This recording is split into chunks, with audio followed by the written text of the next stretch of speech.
एक समय की बात है। एक शक्तिशाली राजा मन में प्रश्न लिए हुए गौतम बुद्ध के दर्शन करने आया। राजा ने श्रद्धा से प्रणाम किया और धीमे स्वर में पूछा, भगवान बुद्ध, लोग कहते हैं कि आप ईश्वर को नहीं मानते। यदि ईश्वर नहीं है तो ये संसार कैसे चल रहा है? गौतम बुद्ध ने शांत मुस्कान के साथ कहा, राजन, मैं ये नहीं कहता कि ईश्वर है या नहीं है। मैं केवल ये कहता हूं कि दुख है और दुख का कारण है।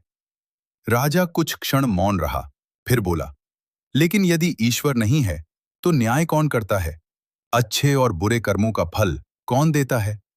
तब बुद्ध ने करुणा से पूछा, राजन, जब कोई जहर पीता है तो क्या जहर उससे पूछता है कि वह कौन है? राजा ने धीरे से कहा, नहीं, जहर अपने स्वभाव से असर करता है। बुद्ध बोले, बस यही कर्म है। कर्म अपने स्वभाव से फल देता है। इसके लिए किसी ईश्वर की आवश्यकता नहीं। राजा ने फिर पूछा, तो क्या पूजा पाठ व्यर्थ है?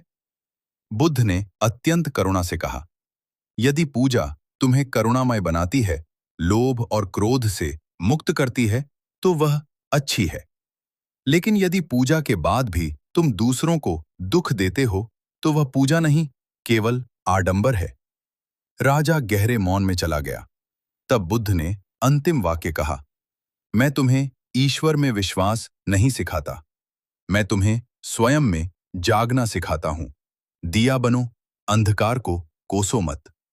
ये सुनकर राजा ने सिर झुका दिया और उस दिन उसने समझ लिया कि ईश्वर से बड़ा है इंसान का विवेक।